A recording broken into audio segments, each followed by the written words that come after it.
这片三文鱼切下来2块，做了香煎三文鱼，上期有介绍。剩下这一块呢，换个做法，热锅里倒上油，三文鱼皮冲下放入，赶紧盖上锅盖，防止油烟飞溅。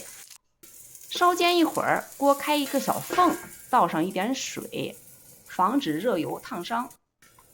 地里的小葱打成结，来上一个，再来点生抽。